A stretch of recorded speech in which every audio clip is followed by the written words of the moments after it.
Hey folks, this is Matt once again with another James Bond review. Want to give once again, a thank you to Lance Booker 2012 for sending me these James Bond films. And next I get to the very first film of Roger Moore in his period as James Bond, and that is Live and Let Die. Boom, Live and Let Die. I like this film.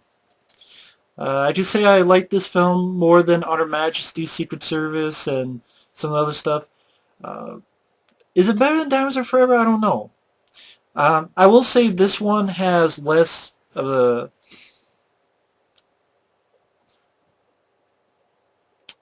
Maybe, because this has less of probably... Diamonds Forever, some of the problems I had, like I said, were the two gay assassins, and like the Moon Buddy is like, I have fun with it, but like, okay, okay. And the ending with the oil rig was alright, but it wasn't really that spectacular. I'm like, okay, whatever. It's an oil rig. But I had fun with Diamonds Forever. At the end of the day, I had fun with this film. I liked it. But Live and Let Die, you have Guy Hamilton back as the director. And then they're like, okay, Sean Connery definitely is not going to come back. And they were talking to a few people. One included... I was reading somewhere that at one point they wanted Clint Eastwood, but Clint Eastwood said no, he declined. And then another option was Burt Reynolds, but producers and stuff were like, no, he's not tall enough, and it should not be an American. It needs to be English or British. And they got Roger Moore. And honestly, a lot of people badmouth Roger Moore. I was fine with him in this one. I'll see the other ones, but I liked him. He wasn't trying to be like Sean Connery. You could say maybe more of a lighthearted, but I thought he delivered his lines well. I thought he delivered the humor well. I thought he played it well. He played it differently than Sean Connery, but I still enjoyed him. I was still fine with it. And this was released in 1973. And this was around the time of blaxploitation, so this has elements of blaxploitation. You have characters calling people honky and, pimp mobile and stuff like that. Your bad guy is a character named Kananga, played by Yaphet Kotto from Alien, actually. I like the bit at the beginning where you have a couple agents get killed, one at a UN. I like this bit where one guy gets stabbed, and it's like during this funeral that's outside. And actually the funeral was a fake, because they go over to the guy and they drop this coffin they're carrying, lay it out there for a second, and then they pick it up, the body's gone. So they lifted the coffin down so the body could be there, and they lifted it back up, and they kept going on their way. I thought that was kind of interesting.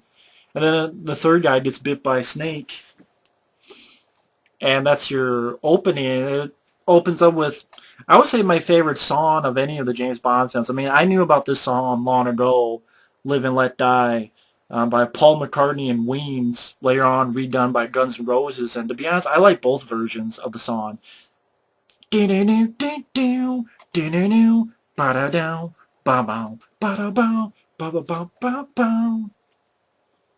let and live. To live and let die. Sorry. I really enjoy the song. I could definitely say it's my favorite song of the James Bond songs. And it was actually nominated for an Oscar, deservedly so in my opinion. I like the song. Roger Moore, I think, fits the character well.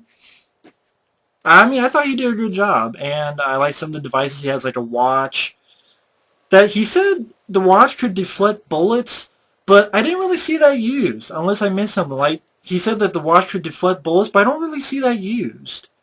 Him deflecting bullets with it, unless I missed the scene. People can let me know there was a scene that I missed. But they mentioned how it could deflect bullets, but I don't remember that scene. But it does act like a little buzzsaw that gets out some ropes, and it does act like a magnet as well. Like, he has this woman, and the magnet helps unzip this woman's dress. I thought it was pretty cool. And like, he gets into this place, find out who killed these agents and stuff, and immediately his driver gets killed, and he has to take control of the car so that he doesn't get killed. And then one thing leads to another. He saw the license plate of the guy who did it, leads to this place where he meets Jane Seymour is a Bond girl, who's this virginal tarot card reader. She can actually predict the future, and she's working with Kananga, Yafakao's character. And I like Jane Seymour. I have no problems with Jane Seymour. I like Jane Seymour as an actress. I'm not a fan of Dr. Quinn Medicine Woman. I'm not a fan, but I thought she was fine. I liked her looks, and I'm fine with her acting. She's not one of the best, but I liked her. I thought she was fine.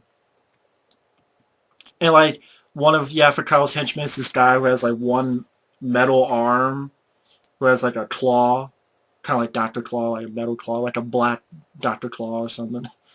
But I like that little bit of business. And he actually bends Bond's gun, which I thought was pretty funny and pretty useless.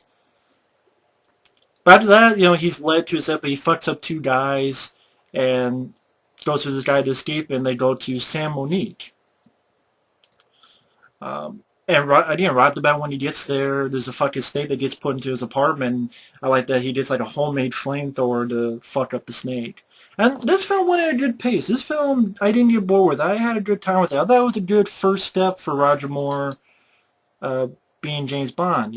I had fun with the film.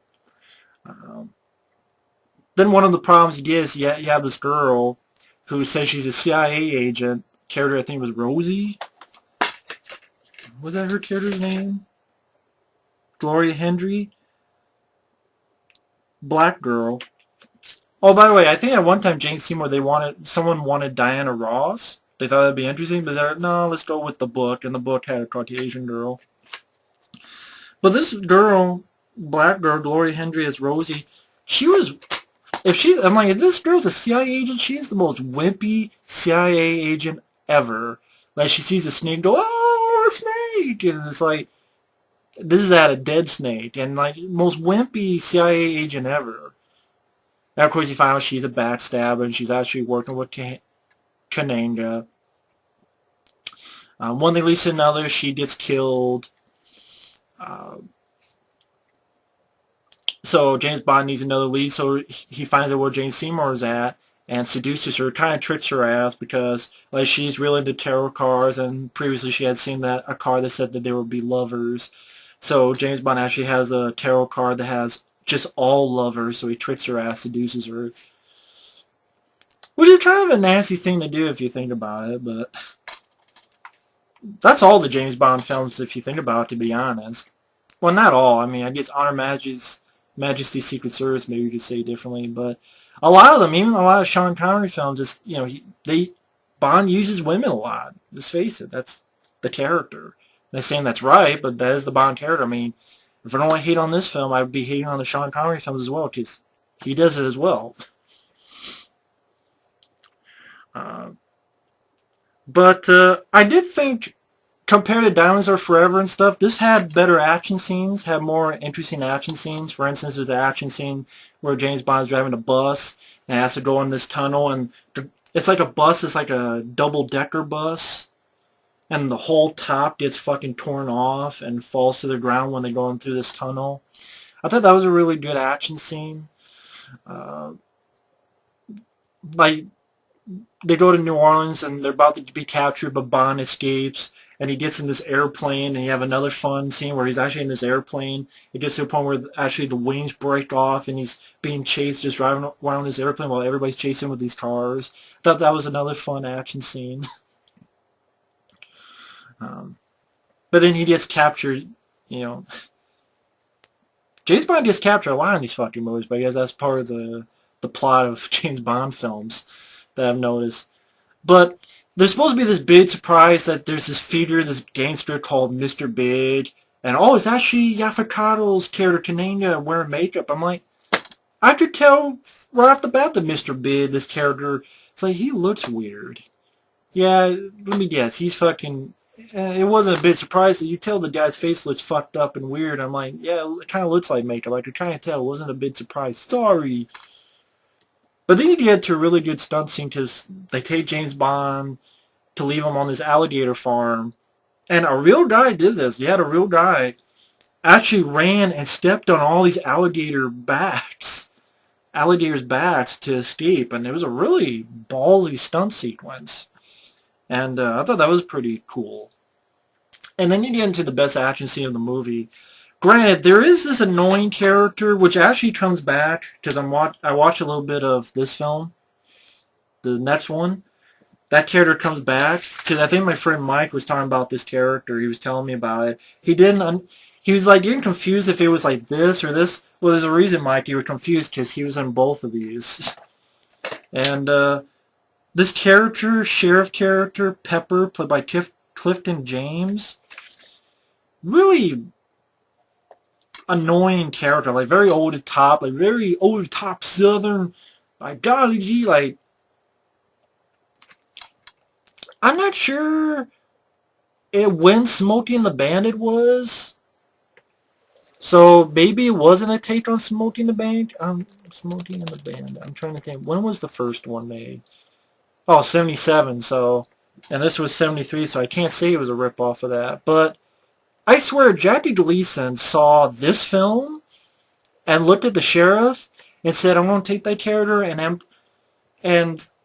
but Jackie Gleason did that character well in Smokey and the Bandit. Here, which was before Smokey and the Bandit, just didn't really do it that well. It was just really annoying, very over the top. Thankfully, he's not in the film too much, but just very over the top. I don't know why they brought him back in the next one, but still, the action scene with the bow was really good. I mean, the bow like jumps from one road to the other, like big jumps. I think at the time it was a record breaker, and like other boats, one boat like crashed to a car, the other jumps it. Boats actually go through a fucking wedding. Bond has to go past, like he has to go through the road, like he's here on the water, he's got to get over there, so his boat like goes over the water, it keeps going, momentum to the other side, back into the water. Really well done chase scene. Definitely the best action scene in the movie. Really well done chase sequence. And ultimately, James Bond throws some gas in the guy's face and makes sure the guy crashes into something. I thought that was a really fun action scene. Then he finds out where Jane Seymour is at, because they're trying to sacrifice Jane Seymour. And James Bond gets in there and fucks some people up, shoots a couple people with like a Smith & Wesson or something, and gets Jane Seymour, and they escape. Ultimately, they capture you again, try to be lowered into the shark tank. That's where James Bond has his saw thing on his watch. First he uses the magnet a little bit, then the saw thing on his watch, and fucks up Ficaro's character, which is a pretty funny death scene, because he has like this thing called a shark gun pellet, like something that you hit and it blows up. So Ficaro puts the thing in the guy's mouth. I guess he swallows it, it hits him, and he goes up like a balloon and goes up. It's like something I would see in the Three Stooges, really. He goes up and blows up. So I'm watching that. Really? It's a silly effect. I'm sure it's sillier than they thought it was going to be. But I'm like, okay. He went like a balloon, and it's like something you see in Three Stooges. But so I think that death scene could have been. I guess they couldn't be too graphic, so they have a PG rating, but it looked pretty laughable. But I like the scene at the end where he's with Jane Seymour in this car, and then you have the guy with the metal arm. You have a decent fight scene and fucks the guy up. But the only little problems I would have is I did not like this character of, I forgot her name, Rosie. I didn't really care for her acting. Jane Seymour was alright. I don't think it needed to be 2 hours. I think there was about 5-10 minutes you could have shaved off it. But that's why I've said a lot of these films. I think a lot of these James Bond films are just a little too long. I think there's stuff you could have shaved off. But really good action scenes. I thought Roger Moore did well in his first outing as James Bond. Even though I said that, I still think it went at a pretty good pace compared to On Her Majesty's Secret Service. And even From Russia with Love, I will even say this went at a better pace than that film. I think it went at a better pace than Thunderball, to be honest. I had fun, some good action scenes. I thought Roger Moore delivered his lines well. I thought he had some funny moments, some good quips. Yaphet, I like him as an actor, so I was fine with him as the villain because I like Yaphet. And awesome song. So I really enjoyed Live and Let Die. It was a good first step for Roger Moore. So thanks for watching, and stay tuned for next review later.